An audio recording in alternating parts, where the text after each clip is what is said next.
What is it that gives your life a sense of meaning and purpose? Because once you find that, it puts you in your power place. See, if you know what your life work is, I encourage you to start working on it. If you can't do it all at one time, do just a little bit of it. And if you don't know what it is that you showed up to do, if you don't know why you're here, I encourage you to find out what your purpose is here. What is the meaning of your life? What will be different? Have you ever asked yourself that question?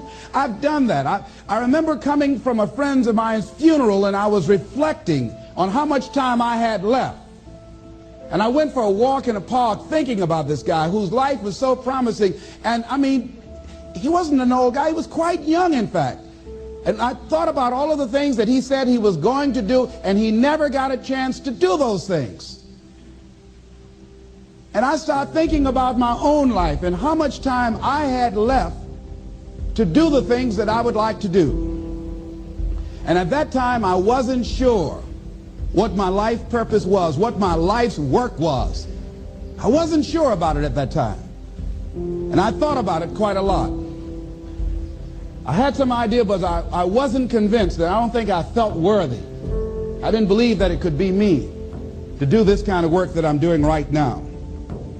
And I say to you that if you begin to take a conscious effort to find out what it is that you're supposed to do, I say that it can literally save your life. I said that it can literally save your life.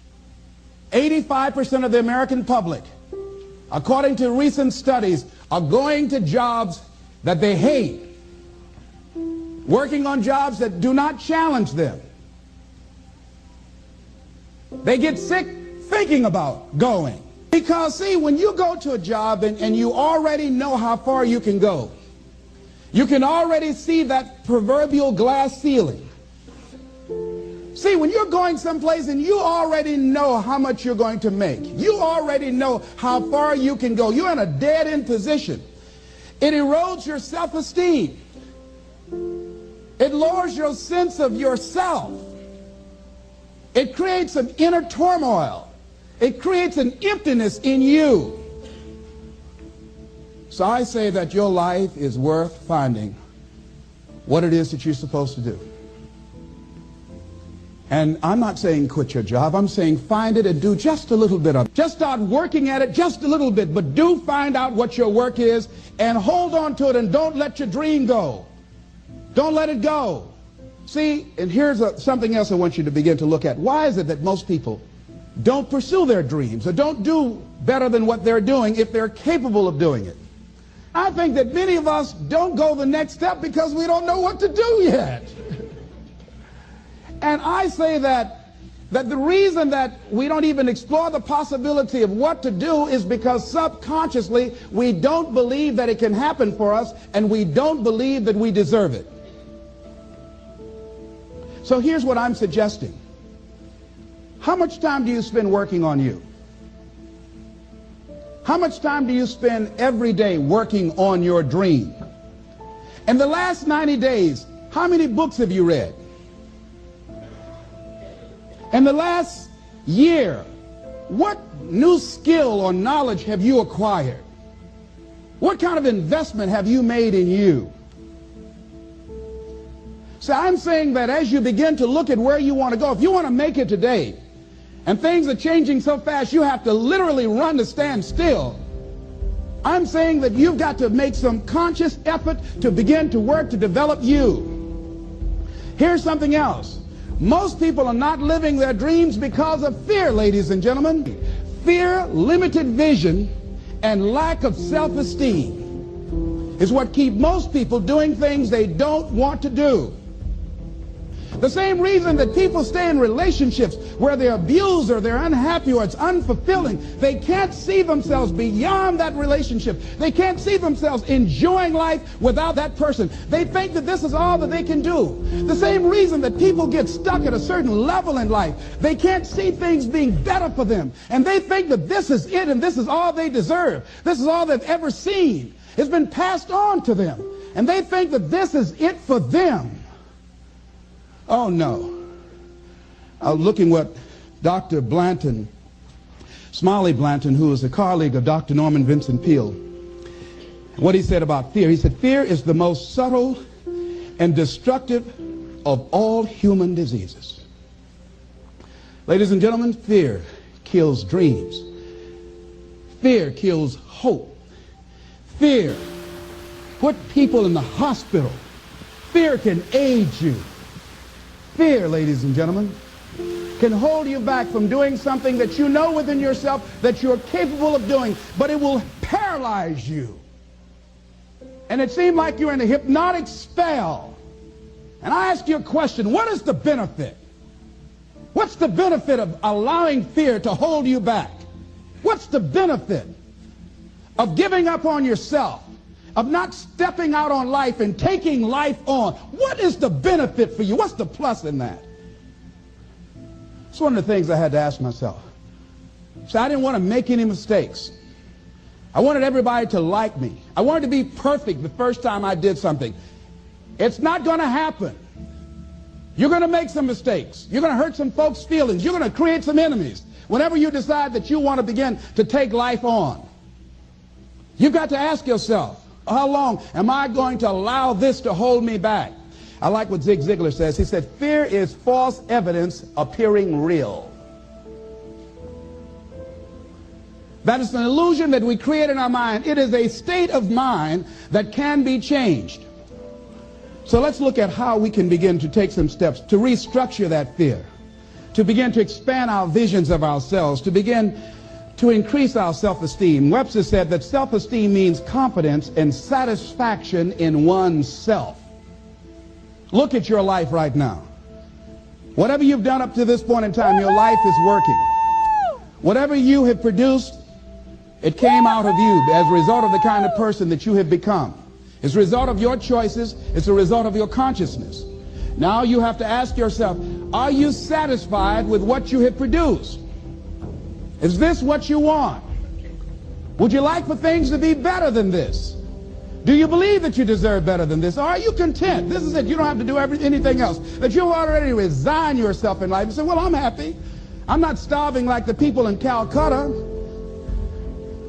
Are you allowing yourself to get off the hook like that? Or do you believe somewhere in the back of your mind or in your heart that there's some other great work for you to do? There's something else that life has for you. And that's why you're here. How do we handle this fear factor? How do we increase our self-esteem? You have to begin to fortify yourself. How do we do that?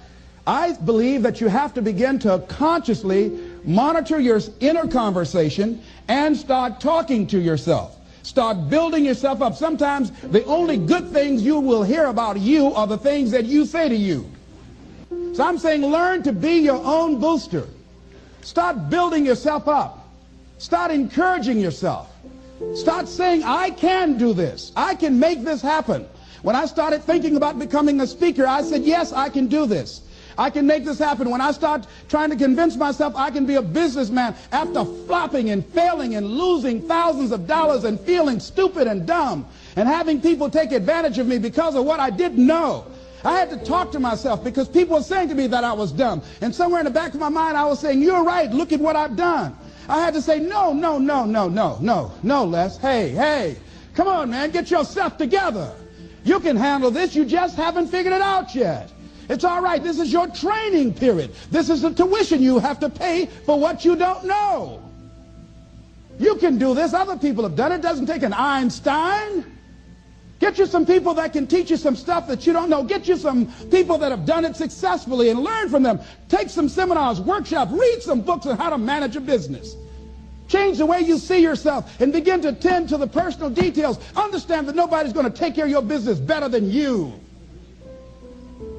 And when I start changing that kind of mindset of beating myself up because of my mistakes and start looking at the possibility of my doing better, of my making the adjustment that would enable me to do what I want to do successfully, things begin to change. And I say, stop beating up on yourself. You do it. I know you do it. I've done it. It's a natural inclination for us to put ourselves down. See, we are born negative, I think, in a negative consciousness because we live in a negative world. Here's some other things, ladies and gentlemen.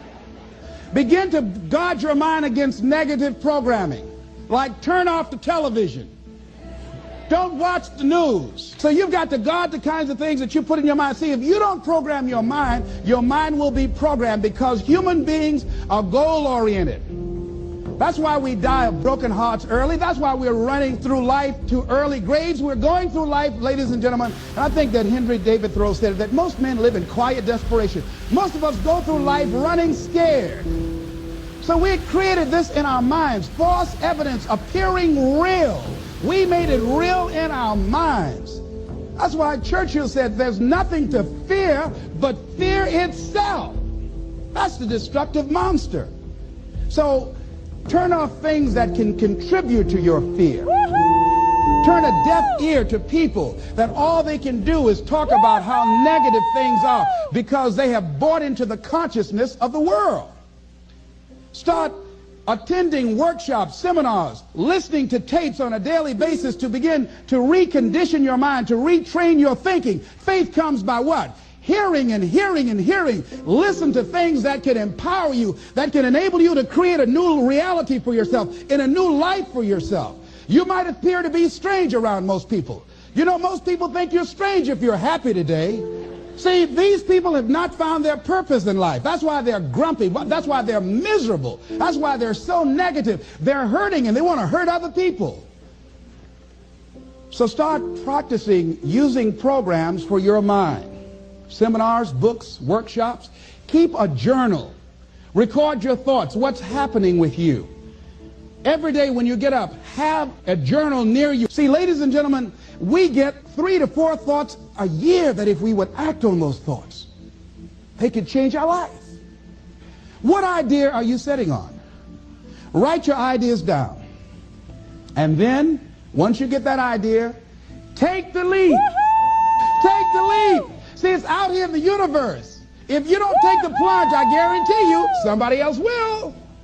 Take the plunge. Go into action. And ladies and gentlemen, you will be surprised how things will come together. You'll be surprised. Now, you're going to have some difficult challenges.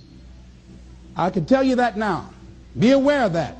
Things are not going to work out exactly right. For a time they will, sometimes. And that's when life is just playing a game with you. Want you to feel good and relax. But ladies and gentlemen, go into action with your dream.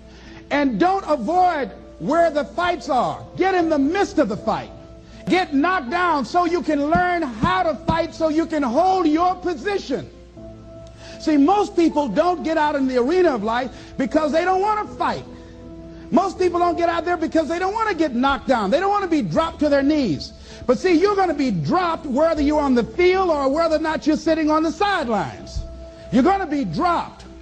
So at least get dropped for something. See, that's how most people are spectators in life. You don't want to be a spectator. You want to get out in the field where the action is. And you will be amazed. After the struggle, there will be a calm period and things will begin to click for you.